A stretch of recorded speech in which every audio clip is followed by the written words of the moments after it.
தங்கம் வாங்க ஈஸ்ட் ஹேம்லக்ஸ் விஜுவலர்ஸ்.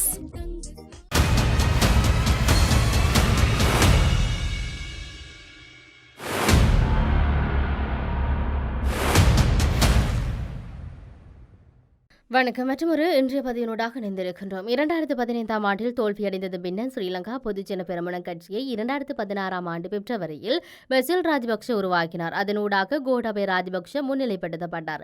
கோட்டாபயவும் பல மாற்றங்களை மேற்கொண்டுள்ளார். பொதுஜன பெரமுன கட்சியில் படித்த அறிவுள்ள இளைஞர்கள் அறிமுகப்படுத்தியிருந்தார்.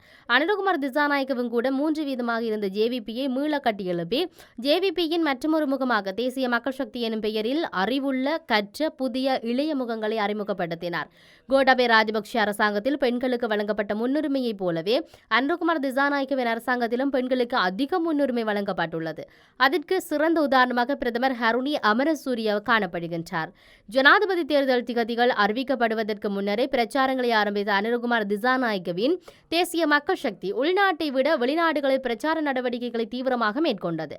இதன் பிரதிபலனாக ஜனாதிபதி தேர்தலுக்கு தமது வாக்குகளை அளிக்க வெளிநாட்டிலிருந்து பெரும்பாலானோர் வருகை தந்திருந்தனர்.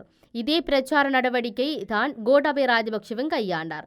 பல கோடீஸ்வர வர்த்தகர்கள் தனக்கு ஆதரவு தெரிவிக்கின்றனர் என்பதை கோட்டாபய ராஜபக்ஷ வெளிப்படுத்தியிருந்ததுடன் அனுரகுமார் திசாநாயக்கவும் அந்த வழிமுறையை பின்பற்றியிருந்தார். கோட்டாபய ராஜபக்ஷவின் வர்த்தக மாநாடுகளுக்கு வருகை தந்திருந்த அதே வர்த்தகர்கள் அனுரகுமார் திசாநாயக்கவின் வர்த்தக மாநாடுகளுக்கு வருகை தந்தமை இதில் சிறப்பம்சமாகும். கோட்டாபயவின் சிறந்த உத்தியாக சமூக வலைத்தளங்கள் காணப்பட்டன. சமூக வலைத்தளங்களில் எதிர்க்கட்சி தரப்பினரை விமர்சித்து மக்கள் ஆதரவை பெற்றுக் கொண்டார். அதேபோல அனுரகுமார் திசாநாயக்கவின் வெற்றிக்கு முதுகெலும்பாக சமூக வலைத்தளங்கள் காணப்பட்டன. அதனை அவர்களும் பகிரங்கமாகவே ஏற்றுக்கொண்டார். இதேவேளை கோட்டாபய ராஜபக்ஷ ஆட்சிக்கு வருவதற்கு முன்னர் அவர் ஜனாதிபதியாக தெரிவு செய்யப்பட்டால் நாட்டில் இராணுவ ஆட்சி தலை தூக்கும் என்ற விமர்சனங்கள் முன்வைக்கப்பட்ட நிலையில் அனுரவுக்கும் பழைய ஜேவிபி இயக்கம் மீளுள்ள கொண்டுவரப்பட வேண்டும் என்ற விமர்சனங்கள் முன்வைக்கப்பட்டன. இருவருக்கும் அரசு அதிகாரத்திலும் ஆட்சியிலும் அனுபவம் இல்லை என்பது குறையாகவே பார்க்கப்பட்டது. உண்மையிலே கோட்டாபய ராஜபக்ஷ அரசியலுக்கு புதியவர். அவரது ஆட்சியின் போது அவருக்கு ஆலோசனை வழங்கியவர்களினாலேயே நாடு இந்த நிலைக்கு தள்ளப்பட்டது. கோட்டாபய ராஜபக்ஷ ஜனாதிபதியாக பதவி வகித்து திரைக்கு பின்னால இருந்து ரணில் பல ஆதரவாளர்கள் வழங்கியிருந்தனர். அனுர ஆட்சியை உருவாக்கவும் ரணிலின் பங்களிப்புகள் இல்லாமல் இல்லை. இவ்வாறு கோட்டாபய ராஜபக்ஷ அனுரகுமார் திசாநாயக்க ஆகிய இருவரின் அணுகுமுறைகள் பலவற்றில் ஒத்துப்போகும் தன்மை காணப்படும் நிலையில் ஆட்சி முறையிலும் பெரிதான வேறுபாடுகள் எதுவும் இந்த 2 மாத கால பகுதிகள் அடையாளம் காணப்பட்டதாக தெரியவில்லை. மத்திய வங்கியை கொள்ளையடித்தவர்களை சட்டத்தில் முன் நிறுத்துவதாக கூறியே கோட்டாபய ராஜபக்ஷ மக்கள் ஆணையை வென்றார். அதேபோல அனுரகுமார் திசாநாயக்க உயிர்த்த ஞாயிறு தாக்குதல் உள்ளிட்ட பல சர்ச்சைகளுக்குரிய விடயங்களுக்கு தீர்வு காண்பதாக கூறி மக்கள் வாக்குகளை பெற்றார். மேலும் கோட்டாபயவின் ஆட்சி முறை சாயலை பின்பற்றும் அனுரவுக்கு நாட்டை அரசியல் ரீதியில் பொருளாதார ரீதியில் கட்டியெழுப்ப முடியாமல் போய்விடுமா என்ற கேள்வி தற்போது விஞ்சியுள்ளன. கோட்டாபயவுக்கு அரசியலில் பெரிதாக அனுபவம் இருக்கவில்லை. ஆனால் சந்திரிகா, மஹிந்த ராஜபக்ஷ ஆகியோருடன் அரசியலில் ஈடுபட்ட அனுபவம் அனுரவுக்கு உண்டு.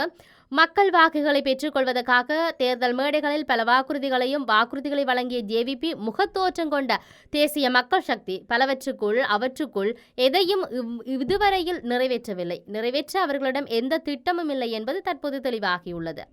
ரணிலின் ஆட்சியில் IMF எனப்படும் சர்வதேச நாணய நிதியத்தின் நிபந்தனைகளுக்கு முழுவதுமாக எதிர்ப்பு தெரிவித்த அனுர தரப்பு இன்று ஆட்சிக்கு வந்ததும் அதற்கு எதிரான எதிர்ப்பும் தெரிவிக்கவில்லை.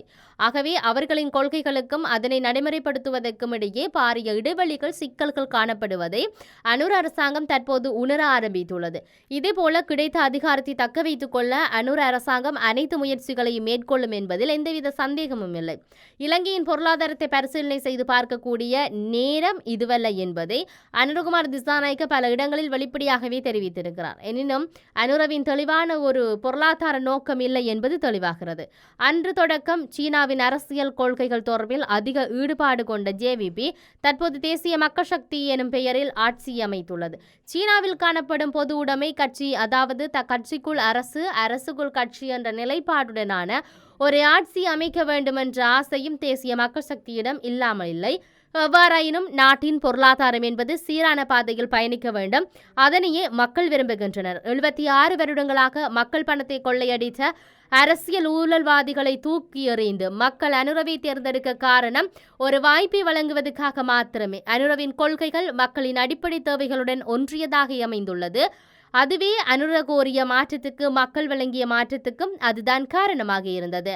தற்போது ஜனாதிபதியாக தெரிவு செய்யப்பட்டுள்ள அனிருகுமார் திசாநாயக்க யாருடைய ஆலோசனைகளை செவிமடுக்கப் போகின்றார் என்பதை பொறுத்திருந்துதான் அவருடைய ஆட்சி நிலைக்குமா என்ற பலருடைய கேள்விகளுக்கு பதில் கிடைக்கும். நாடாளுமன்ற தேர்தலின் பின்னர் தேசிய மக்கள் சக்தி மற்றும் டில்வின் சில்வா தலைமை தாங்கும் ஜேவிபிக்கும் இடையே அவருடைய ஆலோசனைக்கு செவிமடுப்பது வேறொரு சிக்கல் அனுரவுக்கு நிச்சயம் ஏற்பட்டுள்ளது எனவும் கூறலாம். ஆகவே ஆலோசனைகளும் அதுக்கேற்ற நடவடிக்கைகளும் தவறும் பட்சத்தில் மக்கள் மறுபடியும் வீதிக்கு இறங்க தயங்க மாட்டார்கள் என்பதை ஞாபகத்தில் வைத்துக் கொள்ள வேண்டும். பொறுத்திருந்து பார்ப்போம். இதனுடைய நகர்வுகளை மற்றொரு பதிவினூடாக சந்திப்போம். வணக்கம்.